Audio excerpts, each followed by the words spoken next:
ਸ਼੍ਰੀ ਅਕਾਲ ਦੋਸਤੋ, ਮੈਂ ਰਜਿੰਦਰ ਸਿੰਘ ਪੱਪੂ, ਪੱਤਰਕਾਰ ਬਰਨਾਲਾ। ਤੇ ਆਪਾਂ ਅੱਜ ਵਿਸ਼ਾ ਉਹ ਛੂਹਣ ਜਾ ਰਹੇ ਹਾਂ ਜਿਹੜਾ ਸੰਘਰਸ਼ ਚੱਲਦਾ ਹੈ ਕਿਸਾਨਾਂ ਦਾ, ਉਹਦੇ ਨਾਲ ਟੱਚ ਹੈ, ਸੰਬੰਧ ਰੱਖਦਾ ਹੈ। ਪਰ ਦੂਜੇ ਪਾਸੇ ਰਾਜਨੀਤਿਕ ਗੱਲ ਕੀਤੀ ਜਾਵੇ, ਰਾਜਨੀਤੀ ਇੱਕ ਐਸੀ ਖੇਡ ਹੈ ਜਿਹਨੂੰ ਆਮ ਸੂਝਵਾਨ ਲੋਕ ਕਹਿੰਦੇ ਨੇ ਵੀ ਰਾਜ ਝੂਠ ਦਾ ਨਾਂ ਰਾਜਨੀਤੀ ਹੈ। ਇਹ ਰਾਜਨੀਤੀ ਦੇ ਵਿੱਚ ਬੰਦਾ ਪਤਾ ਨਹੀਂ ਜਦੋਂ ਸੱਤਾ 'ਚ ਜਾਂਦਾ ਹੈ ਤਾਂ ਪਹਿਲੀ ਗੱਲ ਬਦਲ ਜਾਂਦਾ ਹੈ, ਪਾਸਾ ਪਲਟ ਜਾਂਦਾ ਹੈ। ਇਹ ਜਿਹੜਾ ਮਾਮਲਾ ਇਸ ਦਾ ਵਿਸ਼ਾ ਜਿਹੜਾ ਆਪਾਂ ਛੂਹਣ ਜਾ ਰਹੇ ਹਾਂ, ਮੇਰੀ ਮੁਰਾਦ ਹੈ ਆਪਣੇ ਜੋ ਮੌਜੂਦਾ ਪ੍ਰਧਾਨ ਮੰਤਰੀ ਨਰਿੰਦਰ ਮੋਦੀ ਜੀ ਤੋਂ ਹੈ, ਜੋ 2-3 ਵਾਰੀ ਗੁਜਰਾਤ ਦੇ ਮੁੱਖ ਮੰਤਰੀ ਰਹਿ ਚੁੱਕੇ ਨੇ। ਉਹਨਾਂ ਮੁੱਖ ਮੰਤਰੀ ਹੁੰਦਿਆਂ ਜਿਹੜਾ ਵਿਸ਼ਾ ਹੈ ਕਿਸਾਨਾਂ ਦਾ ਉਠਾਇਆ ਸੀਗਾ, ਉਹੀ ਵਿਸ਼ਾ ਅੱਜ ਆਪਣਾ ਪੰਜਾਬ ਦਾ ਕਿਸਾਨ ਲੈ ਕੇ ਮੈਦਾਨ 'ਚ ਉਤਰਿਆ ਹੋਇਆ ਹੈ। ਉਹ ਕੀ ਸੀ?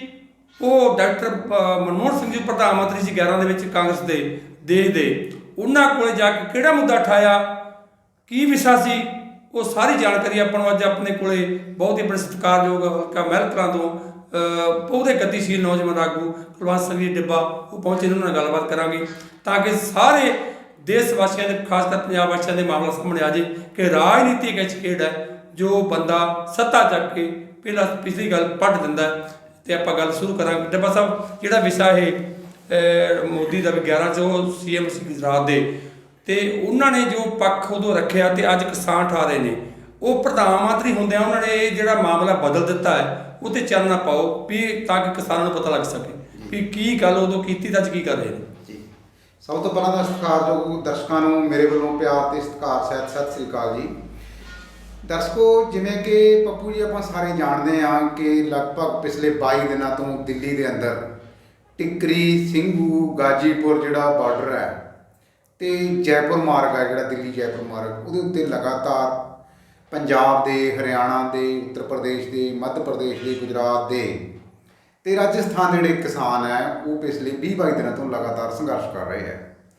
ਮੁੱਖ ਤੌਰ 'ਤੇ ਉਹਨਾਂ ਦੀਆਂ ਮੰਗਾਂ ਕੀ ਨੇ? ਜਦੋਂ ਦੇ ਖੇਤੀ ਜਿਹੜੇ ਬਿੱਲ ਕੇਂਦਰ ਸਰਕਾਰ ਨੇ ਪਾਸ ਕੀਤੇ ਹੈ, ਉਹਦੇ ਨਾਲ ਕਿਤੇ ਨਾ ਕਿਤੇ ਜਿਹੜਾ ਕਿਸਾਨ ਹੈ ਉਹ ਮਹਿਸੂਸ ਕਰ ਰਿਹਾ ਹੈ ਕਿ ਇੱਕ ਤਾਂ ਸਭ ਤੋਂ ਵੱਡੀ ਗੱਲ ਜਿਹੜੀ ਘੱਟੋ ਘੱਟ ਸਮਰਥਨ ਮੁੱਲ, ਮਿਨੀਮਮ ਸਪੋਰਟ ਪ੍ਰਾਈਸ, ਜਿਹਨੂੰ ਆਪਾਂ MSP ਕਹਿੰਦੇ ਹਾਂ, ਉਹ ਖਤਮ ਹੋ ਜਾਏਗੀ। ਜਿਹੜੀਆਂ APMC ਐਕਟ ਦੇ ਤਹਿਤ ਸਰਕਾਰੀ ਮੰਡੀਆਂ ਚੱਲਦੀਆਂ ਨੇ ਉਹ ਖਤਮ ਹੋ ਜਾਣਗੀਆਂ। ਤੇ ਕਿਤੇ ਨਾ ਕਿਤੇ ਉਹਨਾਂ ਨੂੰ ਇਹ ਲੱਗਦਾ ਕਿ ਕੰਟਰੈਕਟ ਫਾਰਮਿੰਗ ਦੇ ਰਾਹੀਂ ਜਿਹੜਾ ਹੈਗਾ, ਜਿਹੜੇ ਕਾਰਪੋਰੇਟ ਘਰਾਣੇ ਆ ਉਹ ਜ਼ਮੀਨ 'ਤੇ ਕਾਬਜ਼ ਹੋ ਜਾਣਗੇ। ਇਹ ਕੋਈ ਸ਼ੰਕੇ ਨਹੀਂ ਹਨ ਕਿਸਾਨਾਂ ਦੇ, ਇਹ ਬਿਲਕੁਲ ਨੇੜ ਭਵਿੱਖ ਦੇ ਵਿੱਚ ਹੋਣ ਜਾ ਰਹੇ ਆ ਜੇ ਅਸੀਂ ਇਹਨਾਂ ਕਾਨੂੰਨਾਂ ਨੂੰ ਨਾ ਰੋਕਿਆ। ਇਸੇ ਕਰਕੇ ਜਿਹੜਾ ਪੰਜਾਬ ਦਾ ਕਿਸਾਨ ਮਜ਼ਦੂਰ ਇੱਕੋ ਆਵਾਜ਼ 'ਚ ਮੰਗ ਕਰ ਰਿਹਾ ਕਿ ਇਹਨਾਂ ਕਾਲੇ ਕਾਨੂੰਨਾਂ ਨੂੰ ਜਿਹੜਾ ਹੈਗਾ ਰੱਦ ਕੀਤਾ ਜਾਵੇ।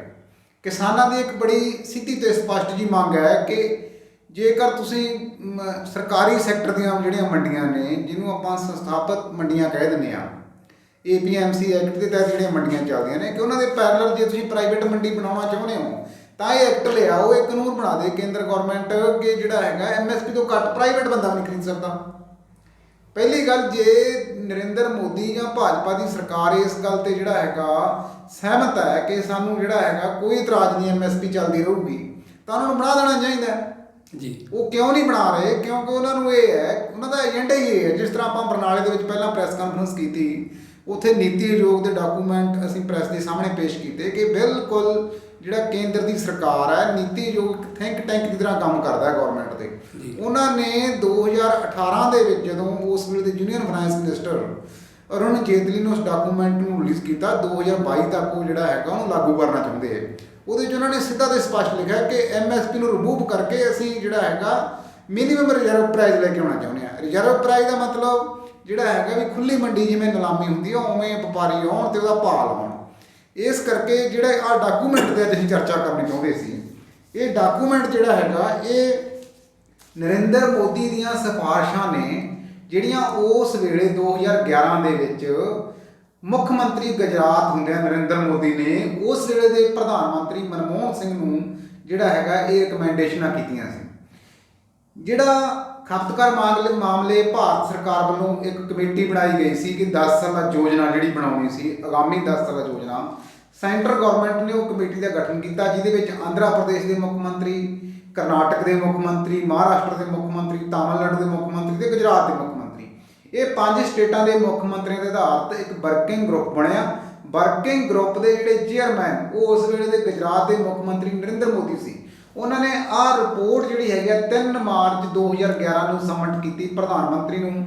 ਉਸ ਵੇਲੇ ਮਨਮੋਹਨ ਸਿੰਘ ਸੀ ਜਿਹੜੇ, ਉਹਨਾਂ ਨੂੰ ਮਿਲ ਕੇ ਤੁਸੀਂ ਇੰਟਰਨੈਟ ਤੇ ਜਾ ਕੇ ਵੀ ਇਹ ਰਿਪੋਰਟ ਨੂੰ ਦੇਖ ਸਕਦੇ ਹੋ।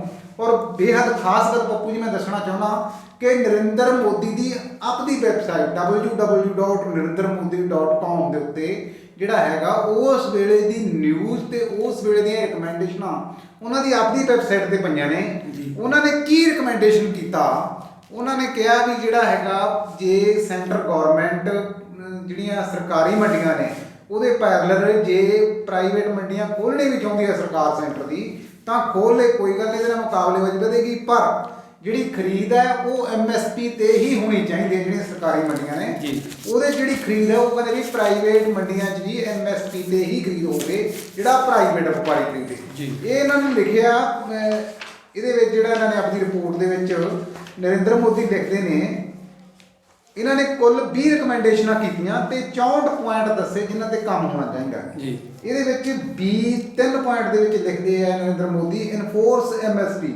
ਇਹ ਕਹਿੰਦੇ ਵੀ MSP ਨੂੰ ਜਿਹੜਾ ਹੈਗਾ ਲਾਗੂ ਕਰੋ। ਉਹਦੇ 'ਚ ਲਿਖਦੇ ਆ ਕਿ ਜੇ ਤੁਸੀਂ ਜਿਹੜਾ ਹੈਗਾ ਕੰਟਰੈਕਟ ਫਾਰਮਿੰਗ ਲੈ ਕੇ ਆਉਣਾ ਚਾਹੁੰਦੇ ਹੋ ਕਿਸਾਨਾਂ ਦੇ ਲਈ ਤਾਂ ਉਹਦੇ ਵਿੱਚ ਜਿਹੜਾ ਟਰੇਡਰ ਹੈ ਜਾਂ ਪ੍ਰਾਈਵੇਟ ਟਰੇਡ ਕਰਨ ਵਾਲਾ ਬੰਦਾ ਹੈ ਉਹਨੂੰ ਵੀ MSP ਤੇ ਜਿਹੜੀ ਖਰੀਦ ਕਰਨ ਫਸਲ ਦੀ ਖਰੀਦ ਹੈ ਉਹਦੇ ਲਈ ਕਾਨੂੰਨ ਬਣਾ ਦਿਓ।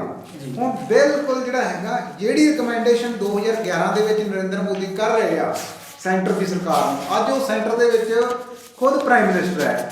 ਇਸ ਕਰਕੇ ਜਿਹੜੇ ਦੇਸ਼ ਦੇ ਕਿਸਾਨ ਅੱਜ ਟਿੱਕਰੀ ਬਾਰਡਰ ਤੇ, ਸਿੰਘੂ ਬਾਰਡਰ ਤੇ ਜਾਂ ਗਾਜੀਪੁਰ ਬਾਰਡਰ ਦੇ ਉੱਤੇ ਇਹੀ ਮੰਗ ਕਰ ਰਹੇ ਹੈ ਕਿ MSP ਨੂੰ ਜੇ ਪ੍ਰਾਈਵੇਟ ਬੰਦਾ ਵੀ ਖਰੀਦੇ ਤਾਂ MSP ਤੋਂ ਘੱਟ ਨਾ ਖਰੀਦੇ। ਇਹ ਲਾਭ ਬਣਾ ਦੇਣਾ ਚਾਹੀਦਾ ਹੈ। ਅੱਜ ਪ੍ਰਧਾਨ ਮੰਤਰੀ ਨਰਿੰਦਰ ਮੋਦੀ ਉਸ ਗੱਲ ਤੋਂ ਭੱਜ ਰਹੇ ਆ ਜਿਹੜੀ ਗੱਲ ਜਦ ਕਿ ਉਹ ਖੁਦ 2011 'ਚ ਇਸ ਗੱਲ ਦੀ ਜਿਹੜੀ ਹੈਗੀ ਆ ਮੰਗ ਕਰ ਚੁੱਕੇ ਆ। ਇਸ ਤਰ੍ਹਾਂ ਜਾਣੀ ਕਿ ਜਿਵੇਂ ਤੁਸੀਂ ਸ਼ੁਰੂ 'ਚ ਕਿਹਾ ਕਿ ਜਿਹੜਾ ਡਬਲ ਸਟੈਂਡਰਡ ਪੋਲੀਟੀਸ਼ੀਅਨ ਦਾ ਆ ਰਿਹਾ ਹੈ ਕਿ ਜਦੋਂ ਤਾਂ ਜਿਹੜਾ ਹੈਗਾ ਸੱਤਾ ਤੋਂ ਬਾਹਰ ਹੁੰਦੇ ਆ ਉਦੋਂ ਲੋਕ ਹਿੱਤਾਂ ਦੀ ਗੱਲ ਕਰਨਾ, ਸੱਤਾ ਜਾਇਦਾ ਫਿਰ ਲੋਕ ਵਿਰੋਧੀ ਜਿਹੜੇ ਫੈਸਲੇ ਲਗਾਤਾਰ ਉਹ ਲੈਂਦੇ ਆ। ਇਸ ਕਰਕੇ ਤੁਹਾਡਾ ਇਹ ਕਥਨ ਬਿਲਕੁਲ ਠੀਕ ਹੈ। ਇੱਕ ਹੋਰ ਮੈਂ ਇਹਦੇ 'ਚ ਗੱਲ ਐਡ ਕਰਨੀ ਚਾਹੁੰਦਾ, ਜਿਵੇਂ ਉਹ ਵਾਰ-ਵਾਰ ਨਰਿੰਦਰ ਮੋਦੀ ਜੀ ਕਹਿ ਰਹੇ ਹੈ, ਉਹਨਾਂ ਦੀ ਕੈਬਨਿਟ ਕਹਿ ਰਹੀ ਹੈ ਕਿ ਜਿਹੜਾ ਹੈਗਾ ਅਸੀਂ ਵਿਚੋਲੀਏ ਨੂੰ ਖਤਮ ਕਰ ਦੇਣਾ ਜਦ ਕਿ ਇਸੇ ਰਿਪੋਰਟ ਦੇ ਵਿੱਚ ਨਰਿੰਦਰ ਮੋਦੀ ਜੀ ਦੇਸ਼ ਦੀ ਜਿਹੜੀ ਪ੍ਰਧਾਨ ਮੰਤਰੀ ਰਹੇ ਸਾਡੇ ਮਨਮੋਹਨ ਸਿੰਘ ਉਹਨਾਂ ਨੂੰ ਕਹਿ ਰਹੇ ਹੈ ਕਿ ਜਿਹੜੇ ਆੜ੍ਹਤੀਏ ਹੈ ਜਿਹਨੂੰ ਮਿਡਲਮੈਨ ਕਿਹਾ ਜਾਂਦਾ ਹੈ, ਜਿਹਨੂੰ ਅੱਜ ਕੱਲ੍ਹ ਉਹ ਵਿਚੋਲੀਏ ਕਹਿ ਰਹੇ ਆ ਵੀ ਇਹਨਾਂ ਦਾ ਬੜਾ ਮਹੱਤਵਪੂਰਨ ਰੋਲ ਹੈ। ਅੱਜ ਉਹ ਕਹਿ ਰਹੇ ਕਿ ਕਿਸਾਨ ਨੂੰ ਲੁੱਟਦੇ ਹੀ ਇਹ ਹੈ।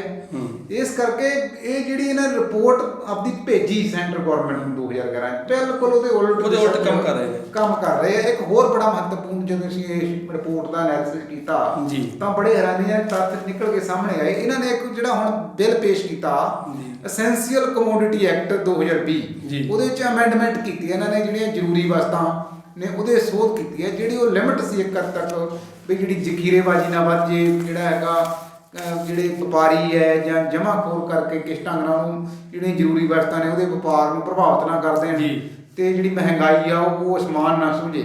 ਇਹਨੂੰ ਰੋਕਣ ਦੇ ਲਈ ਐਸੈਂਸ਼ੀਅਲ ਕਮੋਡਿਟੀ ਐਕਟ ਜਿਹੜਾ ਲਿਆਂਦਾ ਸੀ 1951 ਦੇ ਵਿੱਚ 55 'ਚ ਉਹ ਇਹਨਾਂ ਨੇ ਲਿਮਟ ਹੱਦ ਕਰਤੀ ਵੀ ਜਿਹੜੀ ਜ਼ਖੀਰੇਬਾਜ਼ੀ ਆ ਕੋਈ ਕਿੰਨਾ ਮਰਜ਼ੀ ਜਿਹੜਾ ਹੈਗਾ ਵਪਾਰੀ ਕਰ ਲੇ, ਕਿਸਾਨ ਕਰ ਲੇ। ਕਿਸਾਨ ਦਾ ਤਾਂ ਸਿਰਫ ਨਾਂ ਗਾ ਵੀ ਕਿਉਂਕਿ ਕਿਸਾਨ ਕੋਲੇ ਤਾਂ ਭੰਡਾਰਨ ਕਰਨ ਦੇ ਲਈ ਨਹੀਂ ਸਮਰੱਥਾ ਨਹੀਂ ਹੈ। ਜਿਹੜਾ ਹੈਗਾ ਲਗਭਗ 90% ਕਿਸਾਨ ਆ ਜਿਹੜਾ ਉਹ 2 ਏਕੜ ਤੋਂ ਘੱਟ ਵਾਲਾ ਕਿਸਾਨ ਹੈ, ਉਹਦੇ ਤਾਂ ਜਿਹੜਾ ਹੈਗਾ ਗੁਜ਼ਾਰਾ ਹੀ ਮਸਾਂ ਹੁੰਦਾ।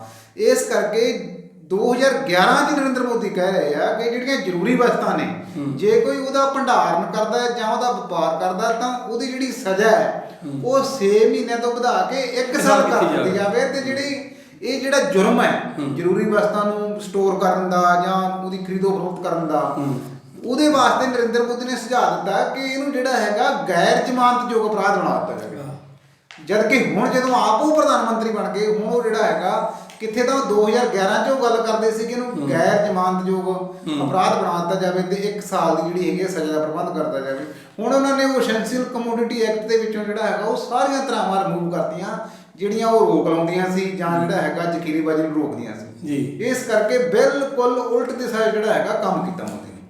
ਇੱਕ ਗੱਲ ਤੇ ਬਸ ਉਹਦਾ ਵੀ ਜਿਹੜੇ ਇਹਨਾਂ ਦੇ ਮੁੱਖ ਮੰਤਰੀ 2 ਸਟੇਟਾਂ ਦੇ ਮੁੱਖ ਮੰਤਰੀ ਨੇ ਕਿਹਾ ਵੀ ਜੇ ਸਾਡੇ ਸਟੇਟ 'ਚ ਕੋਈ ਦੂਜੇ ਸਟੇਟ ਦਾ ਕਿਸਾਨ ਵੇਚਣ ਆਉਂਦਾ ਕੋਈ ਫਸਲ ਤਾਂ ਅਸੀਂ ਵੜਨ ਨਹੀਂ ਦੇਵਾਂਗੇ, ਜੇ ਕੋਈ ਆ ਗਿਆ ਤਾਂ ਚੱਕ ਕੇ ਜੇਲ੍ਹ 'ਚ ਠੋਕਾਂਗੇ। ਜੀ। ਇਹਦੇ ਬਾਰੇ ਤੁਸੀਂ ਕੀ ਕਹਿਣਾ ਚਾਹੁੰਦੇ ਵੀ ਪ੍ਰਧਾਨ ਮੰਤਰੀ ਕੀ ਕਹਿ ਰਿਹਾ ਹੈ ਵੀ ਕਿਸਾਨ ਸਾਡੇ ਜਿਹੜੇ ਬਿੱਲ ਨੇ ਉਹਦੇ ਮੁਤਾਬਕ ਦੇਸ਼ ਦਾ ਕਿਸਾਨ ਜਿੱਥੇ ਵੀ ਜਾ ਕੇ ਆਪਣੀ ਫਸਲ ਵੇਚ ਸਕਦਾ ਹੈ, ਖੁੱਲੀ ਛੂਟ ਹੈ। ਜਦ ਕਿ ਦੋ ਮੁੱਖ ਮੰਤਰੀ ਹਰਿਆਣਾ ਤੇ ਮੱਧ ਪ੍ਰਦੇਸ਼ ਦੇ ਮੁੱਖ ਮੰਤਰੀ, ਦੋ ਮੁੱਖ ਮੰਤਰੀਆਂ ਦੀ ਜੋ ਗੱਲ ਸਾਹਮਣੇ ਆਈ ਹੈ ਕਿ ਉਹ ਕਹਿ ਰਹੇ ਸੀ ਨਹੀਂ ਵੜਨ ਦੇਵਾਂਗੇ ਕਿਸੇ ਹੋਰ ਸਟੇਟ ਦੇ ਕਿਸਾਨ ਨੂੰ। ਤੁਸੀਂ ਇਹਦੇ ਬਾਰੇ ਕੀ ਕਹਿਣਾ ਚਾਹੋਗੇ? ਦੇਖੋ, ਬਾਰ-ਬਾਰ ਕੇਂਦਰ ਸਰਕਾਰ ਜਿਹੜੀ ਭਾਜਪਾ ਦੀ ਸਰਕਾਰ ਹੈ ਉਹ ਬਾਰ-ਬਾਰ ਇੱਕੋ ਹੀ ਗੱਲ ਕਹਿ ਰਹੀ ਹੈ ਕਿ ਇਹ ਕਾਨੂੰਨ ਕਿਸਾਨਾਂ ਦੇ ਲਈ ਬੜੇ ਫਾਇਦੇਮੰਦ ਹੈ। ਅਸੀਂ ਜਿਹੜਾ ਹੈਗਾ ਉਹਨਾਂ ਨੂੰ ਫ੍ਰੀ ਮਾਰਕੀਟ ਦਾ ਜਿਹੜਾ ਹੈਗਾ ਸੰਕਲਪ ਦਿੱਤਾ ਹੈ ਕਿ ਪੂਰੇ ਦੇਸ਼ 'ਚ ਕਿਤੇ ਵੀ ਜਾ ਕੇ ਜਿਹੜਾ ਹੈਗਾ ਤੁਸੀਂ ਵੇਚ ਸਕਦੇ ਹੋ। ਅਸਲ ਦੇ ਵਿੱਚ ਜਿਹੜਾ ਉਹਨਾਂ ਨੇ ਕਿਹਾ ਵੀ one nation one agriculture market, ਇਹ ਜਦੋਂ ਅਸੀਂ ਇਹਨੂੰ ਆਪਾਂ ਪੂਰੇ ਢੰਗਾਈ ਨਾਲ ਦੇਖਦੇ ਨਾ ਬਿੱਲਾਂ ਨੂੰ, ਤਾਂ ਇੱਕ ਗੱਲ ਸਾਹਮਣੇ ਆਉਂਦੀ ਹੈ ਕਿ ਵਨ ਐਗਰੀਕਲਚਰ ਵਨ ਮਾਰਕੀਟ ਨਹੀਂ ਹੈ, ਵਨ ਨੇਸ਼ਨ ਵਨ ਮਾਰਕੀਟ ਨਹੀਂ ਹੈ। ਇਹ ਅਸਲ ਦੇ ਵਿੱਚ ਵਨ ਨੇਸ਼ਨ ਟੂ ਮਾਰਕੀਟ ਹੋ ਗਈ। ਇੱਕ ਤਾਂ ਜਿਹੜੀਆਂ ਸੰਸਥਾਗਤ ਸਾਡੀਆਂ ਸਰਕਾਰੀ ਮੰਡੀਆਂ ਚੱਲਦੇ ਨੇ, ਇੱਕ ਤਾਂ ਉਹ ਹੈ, ਇੱਕ ਉਹਦੇ ਪੈਰਲਲ ਇਹ ਕਹਿੰਦੇ ਆ ਵੀ ਅਸੀਂ ਜਿਹੜਾ ਹੈਗਾ ਪ੍ਰਾਈਵੇਟ ਮੰਡੀ ਅਸੀਂ ਲੈ ਕੇ ਆ ਰਹੇ ਹਾਂ। ਜਦੋਂ ਅਸੀਂ ਇਹਨੂੰ ਸਟੱਡੀ ਕਰਦੇ ਹਾਂ, ਜਿਹੜੀ ਇਹ ਸਾਰਾ ਜਿਹੜਾ ਇਹ ਚੱਲ ਰਿਹਾ ਹੈ ਸਿਚੁਏਸ਼ਨ, ਉਹਦੇ ਵਿੱਚ ਕੁੱਲ ਜਿੰਨੀ ਖਰੀਦ ਹੁੰਦੀ ਹੈ, ਐਫਸੀ ਖਰੀਦਦੀ ਹੈ ਜਾਂ ਸੈਂਟਰਲ ਗਵਰਨਮੈਂਟ ਦੀਆਂ ਹੋਰ ਏਜੰਸੀਆਂ ਖਰੀਦਦੀਆਂ ਨੇ, ਜਿੰਨੀ ਵੀ ਖਰੀਦ ਕਣਕ ਤੇ ਝੋਨੇ ਦੀ ਹੁੰਦੀ ਹੈ ਉਹਦੇ ਵਿੱਚੋਂ ਕੁੱਲ ਖਰੀਦ ਦਾ 6% ਹਿੱਸਾ MSP ਦੇ ਖਰੀਦਿਆ ਜਾਂਦਾ ਹੈ ਜੀ। ਜਿਹੜਾ 6% ਹਿੱਸਾ MSP ਦੇ ਖਰੀਦਿਆ ਜਾਂਦਾ, ਉਹਦੇ ਚੋਂ 90% ਹਿੱਸਾ ਪੰਜਾਬ ਤੇ ਹਰਿਆਣੇ ਚੋਂ ਖਰੀਦਿਆ ਜਾਂਦਾ MSP ਦੇ। ਇਸ ਕਰਕੇ ਜਿਹੜਾ ਇਹ ਅੰਦੋਲਨ ਹੈ ਇਹ ਜ਼ਿਆਦਾ ਪੰਜਾਬ ਦੇ ਵਿੱਚੋਂ ਉੱਭਰਨ ਦਾ ਇਹੀ ਜਿਹੜਾ ਵੱਡਾ ਕਾਰਨ ਹੈ ਕਿ ਬਾਕੀ ਸਟੇਟਾਂ ਨੂੰ ਕੋਈ ਬਾਹਲਾ ਫਰਕ ਨਹੀਂ ਪਿਆ ਇਹਦੇ ਨਾਲ ਜਿੰਨਾ ਪੰਜਾਬ ਨੂੰ ਲਾਸ ਹੋਏਗਾ। ਇਸ ਕਰਕੇ ਪੰਜਾਬ ਨੇ ਇਹਨਾਂ ਬਿੱਲਾਂ ਦੇ ਵਿਰੋਧ ਦੇ ਵਿੱਚ ਇੱਕ ਮੋਹਰੀ ਰੋਲ ਅਦਾ ਕੀਤਾ ਹੈ। ਜਦੋਂ ਜਿਹੜਾ ਹੈਗਾ ਤੁਸੀਂ ਗੱਲ ਕੀਤੀ ਹੈ, ਜਦੋਂ ਇਹ 5 ਜੂਨ 2020 ਨੂੰ ਇਹ ਆਰਡੀਨੈਂਸ ਜਾਰੀ ਕੀਤੇ, ਉਦੋਂ ਬਾਅਦ ਜਿਹੜਾ ਹੈਗਾ 2-3 ਮਹੀਨਿਆਂ ਬਾਅਦ ਇਹ ਕਾਨੂੰਨ ਬਣ ਗਏ। ਕਾਨੂੰਨ ਬਣਨ ਤੋਂ ਬਾਅਦ 27 ਸਤੰਬਰ ਨੂੰ ਹਰਿਆਣਾ ਦੇ ਮੁੱਖ ਮੰਤਰੀ ਮਨੋਹਰ ਲਾਲ ਖੱਟਰ ਨੇ ਆਪਣੇ ਅਧਿਕਾਰਤ ਟਵਿੱਟਰ ਅਕਾਊਂਟ ਤੋਂ ਇਹ ਟਵੀਟ ਕੀਤਾ ਕਿ ਸਾਨੂੰ ਪਤਾ ਲੱਗਿਆ ਕਿ ਰਾਜਸਥਾਨ ਦਾ ਜਿਹੜਾ ਬਾਜਰਾ ਹੈਗਾ ਉਹ ਹਰਿਆਣੇ ਦੀਆਂ ਮੰਡੀਆਂ ਜਾ ਕੇ ਵਿਕ ਰਿਹਾ। ਉਹ ਕਹਿੰਦੇ ਆ ਵੀ ਸਾਡੇ 2150 ਰੁਪਏ ਨੂੰ ਹਰਿਆਣੇ 'ਚ ਬਾਜਰਾ ਖਰੀਦਿਆ ਜਾ ਰਿਹਾ, ਜਦ ਕਿ ਰਾਜਸਥਾਨ ਦੇ ਵਿੱਚ 1300 ਰੁਪਏ ਨੂੰ ਖਰੀਦਿਆ ਜਾ ਰਿਹਾ। ਵੀ ਇਹ ਸ਼ਿਕਾਇਤਾਂ ਮਿਲ ਰਹੀਆਂ ਨੇ। ਉਹਨਾਂ ਸਿੱਧਾ ਤੇ ਸਪਸ਼ਟ ਆਪਣੇ ਟਵੀਟ ਦੇ ਵਿੱਚ ਇਹ ਗੱਲ ਕਹੀ ਕਿ ਹਰਿਆਣੇ ਦਾ ਬਾਜਰਾ ਰਾਜਸਥਾਨ ਦਾ ਬਾਜਰਾ ਹਰਿਆਣੇ 'ਚ ਨਹੀਂ ਵਿਕਣ ਦਿੱਤਾ ਜਾਏਗਾ। ਜਦ ਕਿ ਉਦੋਂ ਪਹਿਲਾਂ ਜਿਹੜਾ ਹੈਗਾ ਪ੍ਰਧਾਨ ਮੰਤਰੀ ਦਫ਼ਤਰ ਨੇ ਟਵੀਟ ਕੀਤਾ ਕਿ ਅਸੀਂ ਜਿਹੜਾ ਹੈਗਾ ਫ੍ਰੀ ਮਾਰਕੀਟ ਕਰ ਦਿੱਤੀ ਹੈ, ਜਿੱਥੇ ਕਿਸਾਨ ਨੂੰ ਜਿਹੜਾ ਹੈਗਾ ਵੱਧ ਫਾਇਦਾ ਮਿਲਦਾ ਉੱਥੇ ਜਾ ਕੇ ਉਹ ਵੇਚ ਸਕਦਾ, ਭਾਵੇਂ ਸਰਕਾਰੀ ਮੰਡੀ 'ਚ ਵੇਚੇ ਜਾਂ ਪ੍ਰਾਈਵੇਟ ਵੇਚੇ। ਦੇਖੋ, ਇਹ ਡਬਲ ਸਟੈਂਡਰਡ ਭਾਜਪਾ ਦਾ ਸਾਹਮਣੇ ਆ ਰਿਹਾ। ਪ੍ਰਧਾਨ ਮੰਤਰੀ ਕੁਝ ਹੋਰ ਕਹਿ ਰਿਹਾ ਹੈ, ਉਹਨਾਂ ਦੇ ਜਿਹੜੇ ਹੈਗੇ ਮੁੱਖ ਮੰਤਰੀ ਕੁਝ ਹੋਰ ਕਹਿ ਰਹੇ ਹੈ। ਪ੍ਰਧਾਨ ਮੰਤਰੀ ਤੇ ਉਹਨਾਂ ਦੇ ਜਿਹੜੇ ਸਹਿਯੋਗੀ ਜਿਹੜੇ ਕੈਬਨਿਟ ਮੰਤਰੀ ਉਹ ਇੱਕੋ ਗੱਲ ਕਹਿ ਰਹੇ ਕਿ ਕਿਸਾਨ ਨਹੀਂ ਮੰਨ ਰਹੇ, ਜਦ ਕਿ ਮੰਨ ਤਾਂ ਉਹਨਾਂ ਦੇ ਆਪਦੇ ਮੁੱਖ ਮੰਤਰੀ ਵੀ ਨਹੀਂ ਰਹੇ। ਜੇਕਰ ਕਾਨੂੰਨ ਲਾਗੂ ਤੁਸੀਂ ਕਹਿੰਦੇ ਹੋ ਵੀ ਅਸੀਂ ਕਰ ਦਿੱਤੇ ਕਿਸਾਨ ਨੂੰ ਫਾਇਦਾ ਦੇਣ ਦੇ ਲਈ, ਤਾਂ ਜੇ ਰਾਜਸਥਾਨ ਦੇ ਵਿੱਚ 1300 ਨੂੰ ਭਾਅ ਮਿਲ ਰਿਹਾ ਕਿਸਾਨਾਂ ਨੂੰ ਬਾਜਰੇ ਦਾ, ਤੇ ਉਹ ਹਰਿਆਣੇ ਜਾ ਕੇ 2150 ਨੂੰ ਵੇਚਣਾ ਚਾਹੁੰਦੇ ਆ, ਤੁਸੀਂ ਕਿਉਂ ਰੋਕ ਰਹੇ ਹੋ ਉਹਨਾਂ ਨੂੰ? ਇਹ ਕਾਨੂੰਨ ਲਾਗੂ ਹੋਣ ਤੋਂ ਬਾਅਦ ਦੀ ਗੱਲ ਹੈ। ਇਸ ਤਰ੍ਹਾਂ ਜਿਹੜਾ ਹੈਗਾ ਤੁਸੀਂ ਮੱਧ ਪ੍ਰਦੇਸ਼ ਦੇ ਮੁੱਖ ਮੰਤਰੀ ਸ਼ਿਵਰਾਜ ਸਿੰਘ ਚੌਹਾਨ ਦੀ ਗੱਲ ਕੀਤੀ।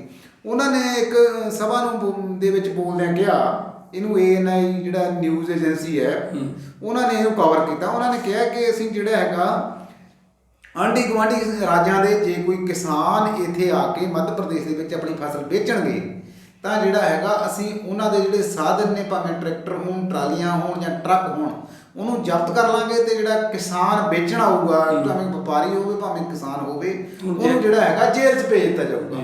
ਇਹ ਕਾਨੂੰਨ ਲਾਗੂ ਹੋਣ ਤੋਂ ਬਾਅਦ ਦੀਆਂ ਸਟੇਟਮੈਂਟਾਂ ਨੇ ਦੋਨੇ ਮੁੱਖ ਮੰਤਰੀਆਂ ਦੀਆਂ। ਇਹ ਤੋਂ ਤੁਸੀਂ ਸਮਝ ਸਕਦੇ ਹੋ ਕਿ ਜਿਹੜਾ ਹੈਗਾ ਭਾਜਪਾ ਦੀ ਕਹਿਣੀ ਤੇ ਕਰਨੀ 'ਚ ਫਰਕ ਹੈ। ਦੂਸਰੀ ਜਿਹੜੀ ਅਹਿਮ ਗੱਲ, ਕੱਲ ਜਦੋਂ ਅਸੀਂ ਪ੍ਰੈਸ ਕਾਨਫਰੰਸ ਸੁਣ ਰਹੇ ਸੀ, ਉਹਨਾਂ ਨੇ ਮੱਧ ਪ੍ਰਦੇਸ਼ ਦੇ ਕਿਸਾਨਾਂ ਨੂੰ ਪ੍ਰਧਾਨ ਮੰਤਰੀ ਨੇ ਸੰਬੋਧਨ ਕੀਤਾ। ਉਹਨਾਂ ਨੇ ਕਿਹਾ ਕਿ ਜਿਹੜਾ ਹੈਗਾ MSP ਜਾਰੀ ਰਹੂਗੀ। ਜਦੋਂ ਅਸੀਂ ਇਹ ਇੱਕ ਜਿਹੜਾ ਹੈਗਾ ਸਿਰਫ ਸਿਆਸੀ ਬਿਆਨ ਹੈ, ਜਿਸ ਤਰ੍ਹਾਂ ਦਾ ਜਦੋਂ ਜਿਹੜਾ ਰਿਪੋਰਟ ਦੇ ਕੇ ਮੁੱਕਰ ਸਕਦੇ ਆ ਪ੍ਰਧਾਨ ਮੰਤਰੀ ਦਫ਼ਤਰ ਨੂੰ, ਜਿਹੜੀ ਅੱਜ ਵੀ ਇੰਟਰਨੈਟ ਤੇ ਮੌਜੂਦ ਹੈ। ਇਹਦਾ ਮਤਲਬ ਜਾਂ ਤਾਂ ਪ੍ਰਧਾਨ ਮੰਤਰੀ ਝੂਠ ਬੋਲ ਰਹੇ ਆ ਜਾਂ ਨੀਤੀ ਆਯੋਗ ਦੇ ਡਾਕੂਮੈਂਟ ਝੂਠ ਬੋਲ ਰਹੇ ਆ ਵੀ ਜਿਹੜਾ ਉਹ ਕਹਿੰਦੇ ਅਸੀਂ MSP ਨੂੰ ਖਤਮ ਕਰ ਦਾਂਗੇ। ਪ੍ਰਧਾਨ ਮੰਤਰੀ ਨੇ ਤਾਂ ਇਹ ਵੀ ਕਿਹਾ ਸੀ, ਜਿਵੇਂ ਅੱਜ ਉਹ ਕਹਿ ਰਹੇ ਆ ਕਿ ਦੇਸ਼ ਦਾ ਪ੍ਰਧਾਨ ਮੰਤਰੀ ਕਿਸਾਨਾਂ ਨੂੰ ਕਹਿ ਰਿਹਾ ਹੈ ਕਿ ਉਹਦੀ ਗੱਲ ਦਾ ਭਰੋਸਾ ਕਰੋ, ਕਿਉਂਕਿ ਪ੍ਰਧਾਨ ਮੰਤਰੀ ਜਿਹੜਾ ਹੈਗਾ ਉਹ ਭਰੋਸੇਯੋਗਤਾ ਗਵਾ ਚੁੱਕਿਆ। ਪਹਿਲਾਂ ਉਹਨਾਂ ਨੇ ਕਿਹਾ ਕਿ 80 ਦਿਨ ਆਉਣੇ ਵਾਲੇ ਹੈ, ਉਹ 80 ਦਿਨ ਕਿਸੇ ਲੋਕਾਂ ਦੇ ਨਹੀਂ ਆਏ। ਫਿਰ ਉਹਨਾਂ ਨੇ ਕਿਹਾ ਕਿ ਕਾਲਾ ਧਨ ਆਏਗਾ, 15-15 ਲੱਖ ਰੁਪਇਆ ਖਾਤਿਆਂ 'ਚ ਆਏਗਾ, ਉਹ ਨਹੀਂ ਆਇਆ। ਠੀਕ ਹੈ ਨਾ। ਫਿਰ ਉਹਨਾਂ ਨੇ ਕਿਹਾ ਜਿਹੜਾ ਹੈਗਾ ਨੋਟਬੰਦੀ ਕਰਕੇ ਕਿਹਾ ਜੀ ਅਸੀਂ ਜਿਹੜਾ ਹੈਗਾ ਅੱਤਵਾਦ ਦੀ ਰੀੜ੍ਹ ਦੀ ਹੱਡੀ ਤੋੜ ਦਿਆਂਗੇ, ਉਹ ਜਿਹੜਾ ਹੈਗਾ ਬਦਸਤੂਰ ਜਾਰੀ ਹੈ। ਇਸ ਕਰਕੇ ਜਿਹੜਾ ਮੰਨ ਲਓ ਲਗਾਤਾਰ ਪ੍ਰਧਾਨ ਮੰਤਰੀ ਨੇ ਕਿਹਾ ਸੀ ਵੀ 2 ਕਰੋੜ ਨੌਕਰੀਆਂ ਹਰ ਸਾਲ ਉਹ ਦੇਣ ਜਿਹੜਾ ਹੈਗਾ ਮੰਨ ਲਓ ਕਾਮਯਾਬ ਨਹੀਂ ਹੋ ਸਕੇ। ਉਹ ਉਲਟਾ ਲੋਕਾਂ ਦੀ ਜਿਹੜਾ ਜਿਹੜਾ ਨੋਟਬੰਦੀ ਤੋਂ ਬਾਅਦ ਜਿਹੜਾ ਹੁਣ ਕਰੋਨਾ ਦਾ ਟਾਈਮ ਆਇਆ, ਇਹਦੇ ਜਿਹੜਾ ਹੈਗਾ ਲੱਖਾਂ ਲੋਕਾਂ ਦੀਆਂ ਨੌਕਰੀਆਂ ਚਲੀਆਂ ਗਈਆਂ, ਉਹ ਬੇਰੁਜ਼ਗਾਰ ਹੋ ਗਏ। ਇਸ ਕਰਕੇ ਜਿਹੜਾ ਮੰਨ ਲਓ ਭਰੋਸਾ ਕਿਸ ਕੀਮਤ ਤੇ ਕਰਨ ਜਿਹੜੇ ਪੰਜਾਬ ਦੇ ਕਿਸਾਨ ਨੇ ਜਾਂ ਹਰਿਆਣੇ ਦੇ ਕਿਸਾਨ ਨੇ ਜਾਂ ਦੇਸ਼ ਦੇ ਕਿਸਾਨ ਨੇ। ਕਹਿਣ ਤੋਂ ਭਾਵ ਜਿੰਨੀਆਂ ਵੀ ਗੱਲਾਂ ਮੋਦੀ ਸਰਕਾਰ ਨੇ ਕੀਤੀਆਂ ਜਾਂ ਖੁਦ ਪ੍ਰਧਾਨ ਮੰਤਰੀ ਨੇ ਕੀਤੀਆਂ, ਲੱਗ ਰਿਹਾ ਵੀ ਜਦੋਂ ਸਰਕਾਰ ਆਈ 14 ਤੋਂ ਆਈ ਹੈ ਭਾਜਪਾ ਦੀ, ਵੀ ਦੇਸ਼ ਨੂੰ ਗਲਤ ਦਿਸ਼ਾ ਵੱਲ ਲਿਜਾ ਰਹੇ ਨੇ, ਵੀ ਦੇਸ਼ ਜਿਹੜੀ ਭਾਈਚਾਰਕ ਸਾਂਝ ਬਣੀ ਵੀ ਹੈ ਉਹ ਟੁੱਟਦੀ ਜਾ ਰਹੀ ਹੈ। ਕਈ ਸੂਬਿਆਂ ਦੇ ਵਿੱਚ ਘੱਟ ਗਿਣਤੀ ਜਿਹੜੇ ਲੋਕ ਨੇ ਉਹਨਾਂ ਨਾਲ ਧੱਕੇਸ਼ਾਹੀ, ਬੇਇਨਸਾਫੀ, ਕਈ ਸੂਬਿਆਂ ਦੇ ਵਿੱਚ ਦਲਿਤ ਭਾਈਚਾਰਾ ਉਹਨਾਂ ਨਾਲ ਬੇਇਨਸਾਫੀ, ਧੱਕੇਸ਼ਾਹੀ। ਜਦੋਂ ਇਹ ਗੱਲਾਂ ਸੂਬਿਆਂ ਦਾ ਕਿਸੇ ਸਰਕਾਰ 'ਚ ਉੱਠ ਖੜ੍ਹਨ ਤਾਂ ਉੱਥੋਂ ਫਿਰ ਹਾਲਾਤ ਵੀ ਖਰਾਬ, ਅਤੇ ਉੱਥੇ ਜਿਹੜੀ ਆਵਾਜ਼ ਇਹ ਕਹਿੰਦੇ ਆਵਾਜ਼ ਹੈ, ਲੋਕ ਆਜ਼ਾਦੀ ਦੀ ਗੱਲ ਕਰਦੇ ਨੇ, ਅਤੇ ਫਿਰ ਆਜ਼ਾਦੀ ਦੀ ਆਵਾਜ਼ ਤਾਂ ਹੀ ਉੱਠਦੀ ਹੈ ਜੇਕਰ ਜਦੋਂ ਬੇਇਨਸਾਫੀ ਹੁੰਦੀ ਹੈ ਘੱਟ ਗਿਣਤੀ ਕੌਮਾਂ ਲੋਕਾਂ ਨਾਲ, ਦਲਿਤ ਭਾਈਚਾਰੇ। ਤੁਸੀਂ ਕੀ ਕਹਿਣਾ ਚਾਹੋਗੇ ਵੀ ਇਹ ਜਿਹੜੀ ਸਰਕਾਰ ਹੈ, ਇਹ ਜਿਹੜੀ ਦਿਸ਼ਾ ਇਹਨੇ ਬਦਲ ਕੇ ਦੇਸ਼ ਦੀ ਹੋਰ ਪਾਸੇ ਜਾ ਰਹੀ ਹੈ ਕਿ ਕਿੰਨੀ ਕਾਰਗਤ ਹੋ ਰਹੀ ਹੈ? ਜਦੋਂ ਭਾਰਤ ਦਾ ਜਿਹੜਾ ਸੰਵਿਧਾਨ ਹੈ, ਜਦੋਂ ਇਹ ਪ੍ਰਵਾਨ ਚੜ੍ਹਿਆ, ਇਹਦੇ ਵਿੱਚ ਜਦੋਂ ਇਹਦੇ ਡਰਾਫਟ ਕੀਤਾ ਬਾਬਾ ਸਾਹਿਬ ਡਾਕਟਰ BR ਅੰਬੇਡਕਰ ਨੇ, ਉਹਨਾਂ ਨੇ ਲਿਖਿਆ of the people, by the people, for the people, ਲੋਕਾਂ ਦੁਆਰਾ ਤੇ ਲੋਕਾਂ ਲਈ। ਇਹਦਾ ਮੁੱਖ ਮੰਤਵ ਇਹ ਹੈ। ਜਿਹੜਾ ਹੈਗਾ ਜਦੋਂ ਸੰਵਿਧਾਨ ਲਾਗੂ ਹੋਣ ਸਮੇਂ ਬਾਬਾ ਸਾਹਿਬ ਅੰਬੇਦਕਰ ਨੇ ਕਿਹਾ ਸੀ ਕਿ ਕਿਸੇ ਵੀ ਦੇਸ਼ ਦਾ ਸੰਵਿਧਾਨ ਕਿੰਨਾ ਵੀ ਚੰਗਾ ਕਿਉਂ ਨਾ ਹੋਵੇ, ਜੇਕਰ ਉਹਨੂੰ ਲਾਗੂ ਕਰਨ ਵਾਲਿਆਂ ਦੀ ਸੋਚ ਮਾੜੀ ਹੋਊਗੀ ਤਾਂ ਉਹ ਸੰਵਿਧਾਨ ਮਾੜਾ ਮੰਨਿਆ ਜਾਊਗਾ। ਦੂਜੇ ਇਹਦੇ ਉਲਟ ਸ਼ਬਦਾਂ 'ਚ ਉਹਨਾਂ ਨੇ ਕਿਹਾ ਸੀ ਕਿ ਜੇਕਰ ਕੋਈ ਵੀ ਸੰਵਿਧਾਨ ਕਿੰਨਾ ਵੀ ਮਾੜਾ ਕਿਉਂ ਨਾ ਹੋਵੇ, ਜੇਕਰ ਲਾਗੂ ਕਰਨ ਵਾਲਿਆਂ ਦੀ ਸੋਚ ਚੰਗੀ ਹੈ ਤਾਂ ਉਹ ਸੰਵਿਧਾਨ ਚੰਗਾ ਬਣ ਜਾਏਗਾ। ਜਦੋਂ ਸੰਵਿਧਾਨ ਨੂੰ ਅਸੀਂ ਦੇਖਦੇ ਹਾਂ ਤਾਂ ਸੰਵਿਧਾਨ ਦੇ ਵਿੱਚ ਜਿਹੜਾ ਹੈਗਾ ਕੋਈ ਇਸ ਤਰ੍ਹਾਂ ਦੀ ਗੱਲ ਨਹੀਂ ਕਿ ਉਹ ਲੋਕ ਵਿਰੋਧੀ ਸੰਵਿਧਾਨ ਆ ਜਾਂ ਤਾਨਾਸ਼ਾਹੀ ਨੂੰ ਜਿਹੜਾ ਹੈਗਾ ਉਹ ਉਤਸ਼ਾਹਿਤ ਕਰਦਾ ਹੈ। ਪਰ ਜਦੋਂ ਜਿਹੜੀ ਗੱਲ ਬਾਬਾ ਸਾਹਿਬ ਲਾਗੂ ਕਰਨ ਵਾਲਾ ਬੰਦਾ ਪਹਿਲਾਂ ਹਾਂ, ਉਹਨਾਂ ਦਾ ਨੀਤ ਫਰਕ ਆ ਗਿਆ ਨਾ। ਜਦੋਂ ਹੁਣ ਖੇਤੀਬਾੜੀ ਦਾ ਵਿਸ਼ਾ ਦੇਖਦੇ ਹਾਂ ਅਸੀਂ, ਖੇਤੀਬਾੜੀ ਕੋਈ ਟ੍ਰੇਡ ਤਾਂ ਹੈ ਨਹੀਂ, ਇਹ ਤਾਂ ਇੱਕ ਕਿੱਤਾ ਹੈਗਾ। ਉਹਦੀ ਮਾਰਕੀਟਿੰਗ ਵਾਸਤੇ, ਉਹਦੇ ਕਾਨੂੰਨ ਬਣਾਉਣ ਵਾਸਤੇ, ਖੇਤੀਬਾੜੀ ਵਾਸਤੇ ਜਾਂ ਉਹਨੂੰ ਫਸਲ ਨੂੰ ਵੇਚਣ ਵਾਸਤੇ ਉਹ ਜਿਹੜਾ ਹੈਗਾ ਬਕਾਇਦਾ ਸਟੇਟਾਂ ਨੂੰ ਅਧਿਕਾਰ ਦਿੱਤੇ ਹੈ। ਇਹ ਗੱਲ ਮੰਨਦੇ ਆ ਕਿ ਕੇਂਦਰ ਕੋਲੇ ਕੁਝ ਵੱਧ ਅਧਿਕਾਰ ਹੈ, ਪਰ ਉਹਦੇ ਜਿਹੜਾ ਹੈਗਾ ਤੀਜੀ ਸੂਚੀ ਜਿਹੜੀ ਸਟੇਟਾਂ ਦੀ ਸੂਚੀ ਹੈ ਉਹਦੇ ਵਿੱਚ ਮਾਰਕੀਟ ਜਿਹੜਾ 33 ਨੰਬਰ ਐਂਟਰੀ ਆਉਂਦੀ ਹੈ ਕਿ ਜਿਹੜਾ ਹੈਗਾ ਖੇਤੀਬਾੜੀ ਵਾਸਤੇ ਸਟੇਟ ਜਿਹੜਾ ਹੈਗਾ ਉਹ ਕਾਨੂੰਨ ਬਣਾ ਸਕਦਾ, ਉਹਦੀ ਮਾਰਕੀਟਿੰਗ ਵਾਸਤੇ ਵੀ ਕਾਨੂੰਨ ਬਣਾ ਸਕਦਾ ਹੈ। ਇਸੇ ਕਰਕੇ ਸਟੇਟਾਂ ਦੇ ਵਿੱਚ ਜਿਹੜੇ APMC ਐਕਟ ਜਿਹੜੇ ਉਹ ਸਟੇਟਾਂ ਨੇ ਬਣਾਏ ਹੋਏ। ਦੂਜੀ ਗੱਲ ਜਿਹੜੀ ਤੁਸੀਂ ਕਹੀ ਵੀ ਅਤਿਆਚਾਰ ਹੋ ਰਹੇ ਆ, ਤੁਹਾਨੂੰ ਮੈਂ ਯਾਦ ਕਰਾਉਣਾ ਚਾਹੁੰਦਾ, ਜਦੋਂ ਜਿਹੜਾ ਹੈਗਾ ਰਾਮ ਮੰਦਿਰ ਦੀ ਉਸਾਰੀ ਦਾ ਨਿਰਮਾਣ ਸ਼ੁਰੂ ਹੁੰਦਾ ਤਾਂ ਉੱਥੇ ਮੰਤਰਾਂ ਦੇ ਨਾਲ ਹਵਨ ਕਰਕੇ ਜਿਹੜਾ ਹੈਗਾ ਦੇਸ਼ ਦਾ ਪ੍ਰਧਾਨ ਮੰਤਰੀ ਉਹਦਾ ਨੀਂਹ ਪੱਥਰ ਰੱਖਦਾ, ਉੱਥੇ ਉਦਘਾਟਨ ਉਹਦਾ ਹੁੰਦਾ। ਇਹ ਤੋਂ ਵੱਡੀ ਗੱਲ ਹੋਰ ਕੀ ਹੋ ਸਕਦੀ ਹੈ? ਜਿਹੜਾ ਦੇਸ਼ ਦਾ ਸੰਵਿਧਾਨ ਹੈ ਉਹਦਾ ਸਿੱਧਾ ਤੇ ਸਪਸ਼ਟ ਕਹਿਣਾ ਹੈ ਕਿ ਸਟੇਟ ਦਾ ਕੋਈ ਧਰਮ ਨਹੀਂ ਹੈ, ਸਟੇਟ ਦੇ ਲਈ ਸਾਰੇ ਧਰਮ ਜਿਹੜਾ ਹੈਗਾ ਬਰਾਬਰ। ਜਦੋਂ ਅਸੀਂ ਸੰਵਿਧਾਨ ਦੀ ਜਿਹੜੀ ਮੰਨ ਲਓ ਮੁੱਢਲੇ ਆਰਟੀਕਲ ਉਹ ਪੜ੍ਹਾਂਗੇ ਤਾਂ ਉਹਦੇ ਸਿੱਧਾ ਤੇ ਸਪਸ਼ਟ ਲਿਖਿਆ ਕਿ ਧਰਮ ਦੇ ਆਧਾਰਿਤ, ਲਿੰਗ ਦੇ ਆਧਾਰਿਤ ਜਾਂ ਕਿਸੇ ਸਥਾਨ ਦੇ ਆਧਾਰਿਤ ਜਾਂ ਕਿਸੇ ਕਾਸਟ ਦੇ ਆਧਾਰਿਤ, ਰਿਲੀਜੀਅਸ ਦੇ ਆਧਾਰਿਤ ਜਿਹੜਾ ਹੈਗਾ ਕੋਈ ਜਿਹੜਾ ਆਪਣੇ ਭੇਦਭਾਵ ਨਹੀਂ ਕੀਤਾ ਜਾ ਸਕਦਾ। ਇਦੋਂ ਮਾੜੀ ਗੱਲ ਕੀ ਹੋ ਸਕਦੀ ਹੈ ਕਿ ਇੱਕ ਸਟੇਟ ਦਾ ਜਿਹੜਾ ਹੈਗਾ, ਇੱਕ ਰਾਸ਼ਟਰ ਦਾ ਮੁਖੀ ਕਿਸੇ ਵਿਸ਼ੇਸ਼ ਧਰਮ ਨੂੰ ਉਤਸ਼ਾਹਿਤ ਕਰ ਰਿਹਾ ਬਾਕੀ ਧਰਮਾਂ ਨੂੰ ਛੱਡ ਕੇ, ਜਦ ਕਿ ਉਹਦੇ ਲਈ ਸਾਰੇ ਬਰਾਬਰ ਹੈ। ਇਸ ਤੋਂ ਵੀ ਅਹਿਮ ਗੱਲ ਜਿਹੜੀ ਮੈਂ ਤੁਹਾਡੇ ਯਾਦ ਹੋਏਗਾ, ਪਿਛਲੇ ਦਿਨੀ ਜਿਹੜੀ ਦੇਸ਼ ਦੀ ਨਵੀਂ ਪਾਰਲੀਮੈਂਟ ਬਣਾਉਣ ਵਾਸਤੇ ਨੀਂਹ ਪੱਥਰ ਰੱਖਿਆ ਜਾ ਰਿਹਾ, ਉੱਥੇ ਜਿਹੜਾ ਹੈਗਾ ਪ੍ਰਧਾਨ ਮੰਤਰੀ ਫਿਰ ਜਾਂਦਾ ਤੇ ਉਹ ਇੱਕ ਵਿਸ਼ੇਸ਼ ਧਰਮ ਦੇ ਰਾਹੀਂ ਜਿਹੜਾ ਹੈਗਾ ਮੰਤਰ ਉਚਾਰੇ ਜਾਂਦੇ ਆ, ਹਵਨ ਕੀਤੇ ਜਾਂਦੇ ਆ। ਕਹਿਣ ਤੋਂ ਭਾਵ ਇੱਕ ਜਿਹੜਾ ਵਿਸ਼ੇਸ਼ ਰਸਤੇ ਵੱਲ ਪੂਰੇ ਰਾਸ਼ਟਰ ਨੂੰ ਤੋਰਿਆ ਜਾ ਰਿਹਾ। ਕੱਲ ਮੈਂ ਸੁਣ ਰਿਹਾ ਸੀ ਕਹਿੰਦਾ ਵੀ ਹਿੰਦੂ ਰਾਈਟ ਪਾਸੇ ਜਾ ਰਹੇ ਨੇ। ਬਿਲਕੁਲ ਜਦਕਿ ਜਿਹੜਾ ਸੰਵਿਧਾਨ ਆ ਉਹ ਬਿਲਕੁਲ ਸੈਕੂਲਰ ਹੈ। ਇਹਦਾ ਮਤਲਬ ਜਿਹੜਾ ਹੈਗਾ ਜਦੋਂ ਕੋਈ ਸਰਕਾਰ ਆਪਣੇ ਆਪ ਨੂੰ ਸੰਵਿਧਾਨ ਤੋਂ ਉੱਪਰ ਸਮਝਣ ਲੱਗ ਜੇ ਤਾਂ ਇਹ ਨਿਸ਼ਚਿਤ ਹੈ ਕਿ ਲੋਕਾਂ ਦੇ ਉੱਤੇ ਅਤਿਆਚਾਰ ਵਧਣਗੇ, ਕਿਉਂਕਿ ਅੱਜ ਜੇਕਰ ਲੋਕਾਂ ਦੀ ਕੁਛ ਤਰੱਕੀ ਹੋਈ ਹੈ ਜਾਂ ਉਹਨਾਂ ਨੂੰ ਕੁਛ ਇਨਸਾਫ ਮਿਲ ਰਿਹਾ ਸੀ ਹੁਣ ਤੱਕ, ਜਿੰਨਾ ਚਿਰ ਸਰਕਾਰਾਂ ਜਿਹੜੀਆਂ ਹੈਗੀਆਂ ਸੰਵਿਧਾਨ ਦੇ ਅਕੋਰਡਿੰਗ ਚੱਲਣਗੀਆਂ ਉਹਨਾਂ ਚਿਰ ਇਨਸਾਫ ਦੀ ਆਸ ਹੈ। ਨਹੀਂ ਤਾਂ ਲੋਕ ਜਿਹੜੇ ਹੈਗੇ ਆ ਉਹਨਾਂ ਦਾ ਵਿਸ਼ਵਾਸ ਅਦਾਲਤਾਂ ਤੋਂ ਵੀ ਉੱਠਦਾ ਜਾ ਰਿਹਾ। ਉਹਦਾ ਕਾਰਨ ਇਹੀ ਹੈ ਕਿ ਸੰਵਿਧਾਨ ਤੋਂ ਉੱਪਰ ਜਿਹੜਾ ਹੈਗਾ ਬਹਾਅ ਹੋਣਾ ਸ਼ੁਰੂ ਹੋ ਗਿਆ। ਕੱਲ ਮੈਂ ਜਿਹੜਾ ਇਹਨਾਂ ਨੇ ਕਿਸਾਨ ਸਭਾਵਾਂ ਕਰ ਰਹੇ ਹੈ, ਮੈਂ ਸੁਣ ਰਿਹਾ ਸੀ ਉੱਤਰ ਪ੍ਰਦੇਸ਼ ਦੇ ਮੁੱਖ ਮੰਤਰੀ ਯੋਗੀ ਆਦਿੱਤਿਆਨਾਥ ਨੇ, ਉਹ ਬੜੀ ਸ਼ਰਮਨਾਕ ਟਿੱਪਣੀ ਉਹਨਾਂ ਨੇ ਕੀਤੀ ਕਿ ਜਿਹੜੇ ਕਿਸਾਨ ਇਹ ਕਿਸਾਨ ਨਹੀਂ ਹਨ ਜਿਹੜੇ ਦਿੱਲੀ ਦੇ ਬਾਰਡਰਾਂ ਦੇ ਉੱਤੇ ਧਰਨਾ ਪ੍ਰਦਰਸ਼ਨ ਕਰ ਰਹੇ ਹੈ ਜਾਂ ਇਹਨਾਂ ਕਾਨੂੰਨਾਂ ਦੇ ਵਿਰੁੱਧ ਕਰ ਰਹੇ ਹੈ। ਉਹਨਾਂ ਨੇ ਬੜੀ ਨੀਚ ਗੱਲ ਕਹੀ ਕਿ ਇਹ ਤਾਂ ਜੀ ਜਿਹੜਾ ਅਸੀਂ ਅਯੋਧਿਆ ਦੇ ਵਿੱਚ ਰਾਮ ਮੰਦਿਰ ਬਣਾਇਆ ਉਹਦੇ ਕਰਕੇ ਤਾਂ ਤੜਫੇ ਹੋਏ ਲੋਕ ਹੈ, ਵਿਰੋਧੀ ਹੈ, ਵੀ ਉਹ ਹਜਮ ਨਹੀਂ ਕਰ ਪਾ ਰਹੇ ਗੱਲ। ਦੇਖੋ ਕਿੱਧਰ ਨੂੰ ਲੈ ਕੇ ਜਾ ਰਹੇ ਆ। ਫਿਰ ਜਿਹੜੀ ਗੱਲ ਹੈ ਪਾਪੇ ਲੋਕਾਂ ਨੂੰ ਭੜਕਾ ਰਹੇ ਇੱਕ ਤਰ੍ਹਾਂ ਨਾਲ ਉਹ ਜਿਹੜਾ ਹੈਗਾ ਇਹਦੇ ਵਿੱਚੋਂ ਵੀ ਜਿਹੜਾ ਵਿਰੋਧ ਹੋ ਰਿਹਾ ਹੈ ਇਹਦੇ ਵਿੱਚੋਂ ਵੀ ਉਹ ਚਾਹੁੰਦੇ ਆ ਆਪਣਾ ਸਿਆਸੀ ਦਾ ਇੱਕ ਧਰਮ ਦੇ ਲੋਕਾਂ ਦੇ ਬਣਾਉਣਾ ਚਾਹੁੰਦੇ ਨੇ। ਹਾਂ, ਇੱਕ ਜਿਹੜਾ ਉਹ ਘੱਟੋ ਘੱਟ ਆਪਣੀ ਵੋਟ ਬੈਂਕ ਨੂੰ ਉਹ ਸੰਭਾਲ ਕੇ ਰੱਖਣਾ ਚਾਹੁੰਦੇ ਆ ਜੀ। ਇਹ ਹੈ ਜੀ।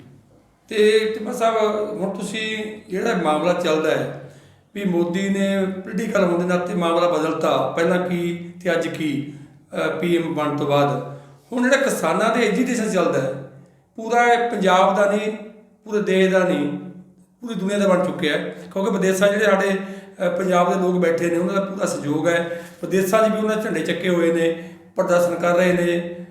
ਹੁਣ ਇਹ ਕਿੱਥੇ ਵੀ ਜਾ ਕੇ ਤੁਹਾਨੂੰ ਲੱਗਦਾ ਵੀ ਸਰਕਾਰ ਆ ਜਿਹੜੀ ਇਹਨੂੰ ਕੰਟਰੋਲ ਕਰੂਗੀ? ਜਿਵੇਂ ਹੁਣ ਸੁਪਰੀਮ ਕੋਰਟ ਦਾ ਵੀ ਰੁਖ ਵਧੀਆ ਰਿਹਾ ਹੈ, ਉਹਨਾਂ ਨੇ ਵੀ ਟਿੱਪਣੀ ਕੀਤੀ ਹੈ, ਤੇ ਲੱਗਦਾ ਵੀ ਕਦੋਂ ਤੱਕ ਇਹ ਮਾਮਲਾ ਜਿਹੜਾ ਠੰਡਾ ਹੋ ਜਾਊਗਾ ਤੇ ਇਹ ਜਿਹੜੇ ਬਿੱਲ ਨੇ ਵਾਪਸ ਹੋ ਜਾਣਗੇ ਤੇ ਸਾਡਾ ਜਿਹੜਾ ਕਿਸਾਨ ਭਾਈਚਾਰਾ ਹੈ, ਸਾਡੇ ਮਜ਼ਦੂਰ ਵੀਰ ਨੇ, ਕਿਸਾਨ ਵੀਰ ਨੇ, ਬਜ਼ੁਰਗ ਭੈਣਾਂ ਬੱਚੇ ਬੈਠੇ ਨੇ, ਤੇ ਕਦੋਂ ਉੱਥੇ ਜਿੱਤ ਦਾ ਝੰਡਾ ਚੜ੍ਹਨ ਤੋਂ ਬਾਅਦ ਵਾਪਸ ਮੁੜਨਗੇ? ਲੱਗਦਾ ਕੋਈ ਸਮਾਂ, ਕਦੋਂ ਕੋਈ ਸਮਾਂ ਆਊਗਾ?